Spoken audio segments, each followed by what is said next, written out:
Hello, everyone. Welcome to Barca News. It is December 14th, 2025, and reports from a Chiringuito stating that the Saudi Crown Prince would like to purchase Barcelona. I'm going to tell you for how much and whether this operation is possible. Also, the image from the VAR call that ruled out Ferran Torres' goal yesterday against Osasuna has gone viral on social media, and I'm going to tell you why.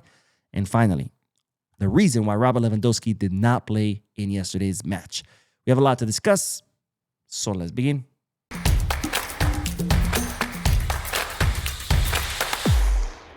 Hello, everyone. Welcome to the channel. My name is Mo. We'll begin this video with the big bombshell news from today, because El Chiringuito have reported that the Saudi Crown Prince would like to purchase Barcelona using the Saudi Public Fund. Now, if you don't know what the Saudi Public Fund is, I've talked about it before in the channel. It's pretty much a fund, as the name suggests. And yes, it is Saudi. Ooh. Anyways, it's a fund that is the entity responsible of signing players. So unlike the rest of the world, where Barcelona wants a player, they go and they sign a player with their own money. In the Saudi League, they have a public fund. That fund goes, signs the players, uses the money within that fund, and then they distribute those players amongst the Saudi clubs. The report states that the Saudi Crown Prince Mohammed bin Salman, or MBS as he's known, would like to use the Saudi Public Fund to purchase FC Barcelona for 10 billion euros. Yes, you heard that correctly.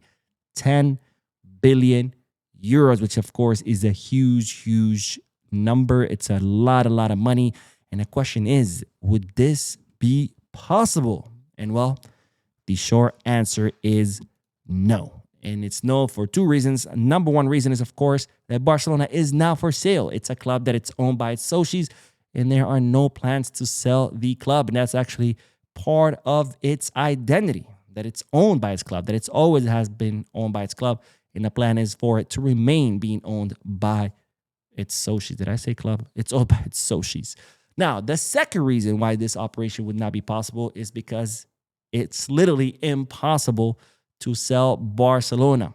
Why? Because again, it's a club owned by its socios. It's not a corporation. There are no shares. There are no stocks. There are no shareholders. It's not a publicly traded company. It's literally impossible to sell Barcelona. The only way for Barcelona to be sold is to convert it into a corporation. And for that, of course, you would have to rewrite all the bylaws. All this would have to be presented to the General Assembly. There would have to be a majority votes on it. And there would have to be all kinds of changes to change the structure of Barcelona into a corporation.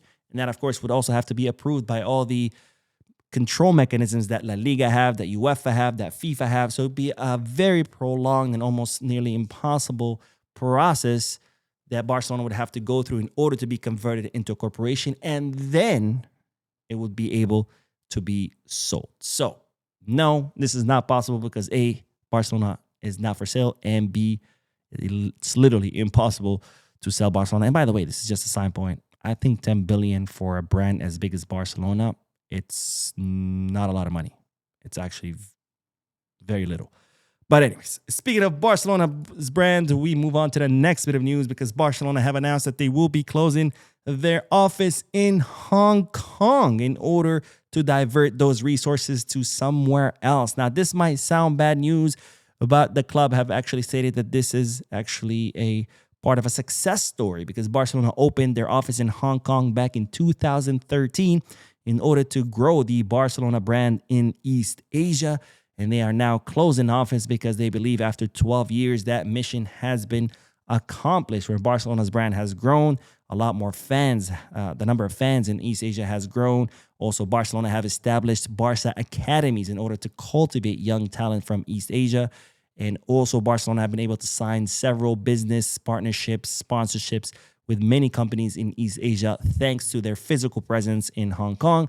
And they believe now that their brand has grown enough in Hong Kong where they don't need to be present physically, and the brand can continue to grow. So instead, they're going to close that office, divert those resources somewhere else to a different part of the world where Barcelona can grow, or continue to grow, I should say, the FC Barcelona brand. Now, on to that next bit of news, because, of course, as you know by now, yesterday, Barcelona defeated Osasuna 2-0 with a double by Gotilla at the Camp Nou. I did a post-match live analysis. If you want to hear my thoughts and opinions about that match, you can head to the channel and check that out. But today, it was Real Madrid's turn, because today, Real Madrid had to play against Alaves. Barcelona were 7 points clear at the top yesterday after yesterday's victory. And while today, Real Madrid did their part, and they defeated Alaves 2-1 in what was once again a very flat, boring, crappy match with a crappy performance by Real Madrid. But again, this is what we've come to expect. But nonetheless, Real Madrid won. So this is how the table is currently looking like. Again, Barcelona still at the top of the table with 43 points, and with Real Madrid in second place with 39 points. So the gap goes back to 4 points like it was before this weekend. And of course, Villarreal in third place with 35 points. But they do have 2 less matches. So if Villarreal win those 2 matches, then they would be ahead of Real Madrid by, 2 points. But of course, one of those matches is against Barcelona. So hopefully they won't.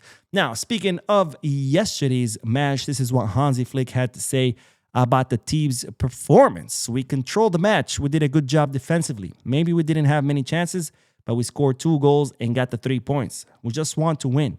We have a fantastic team. We've bounced back and are playing very well. Again, focus on this line. We've bounced back and are playing very well. We have to keep doing the job right. It's a long road. Right now, it's just a moment. It's good to put pressure on the opponent, but the most important thing is the victory.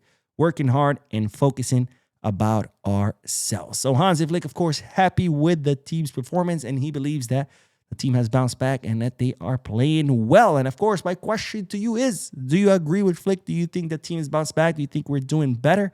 Do you disagree? Let me know in the comment section. And of course, let me know why. In my humble opinion, I think, yes, the team has definitely improved. We're still not at the level that we were last season, but I am seeing improvement with every match where the team is getting better and better, especially with the teamwork. You know, that's something I kept saying the last few matches when I was saying Barcelona lacked that teamwork. I didn't see that problem yesterday against Osasuna. But again, I want to hear you guys' thoughts. So you let me know. Have we bounced back? Are we playing better? Yes, no, let me know why. Now, speaking again of yesterday's match, an image of the VAR that, of course, ruled out Ferran Torres' goal has been going viral. And that's because of this. In fact, I didn't notice it during yesterday's match, but check out the offside line. Do you see something weird? It's not parallel to the field. In fact, it crosses the back line of the field. It's a triangle. It's a right angle triangle. I mean, this is absolutely crazy. The offside line looks like it was drawn by a 5-year-old. But again, this just goes to show the incompetence of referees in La Liga. Now, do I believe it's an offside? I think it was. From the replay, it looked like it was. But come on. How do you want the people to trust you and to trust the process when you go and do something like that? Let's not forget, by the way, Robert Lewandowski's foot. Remember the giant clown foot that they showed us in the VAR, in the semi-offside system? I mean, what's the point of investing millions of euros if you're going to be pulling crap like this? I mean, it's absolutely ridiculous. Now, still talking about yesterday's match, check these chants out at the Camp Nou.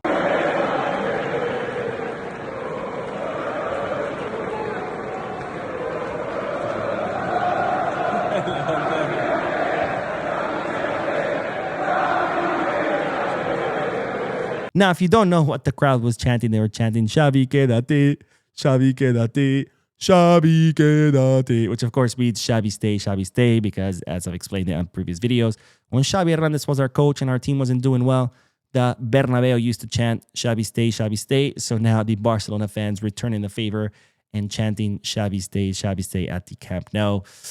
Because, ladies and gentlemen, karma is a bitch. But anyways, speaking of the Camp Nou, we have a pretty interesting stat, because ever since Barcelona returned to their home stadium, our fortress, our sacred ground, the Spotify Camp Nou, we have not lost a single match. Barcelona have played 5 matches at the Camp Nou, and they have won all 5 matches, starting with the 4-0 against Athletic Club de Bilbao, 3-1 against Alaves, 3-1 against Atletico Madrid, 2-1 against Eintracht Frankfurt, And then, of course, yesterday, 2-0 against Osasuna.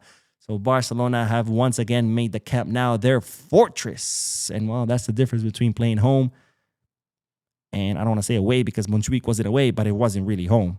But that's the difference between playing home and not playing home.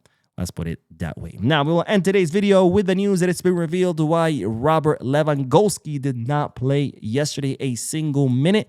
And it seems that Lewandowski was having back problems. And in fact, today he did not train. He only did gym workouts because Lewy is having some discomfort in his back. And he's currently a doubt for next match. Now, we'll see whether Lewandowski will recover on time.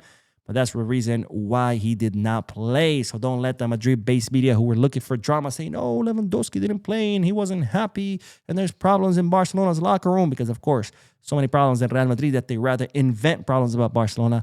But that wasn't the case. It was simply back discomfort. Anyways, that is all the news for this video. Don't forget to hit the like button, subscribe to the channel, drop a comment. And as always, vice versa.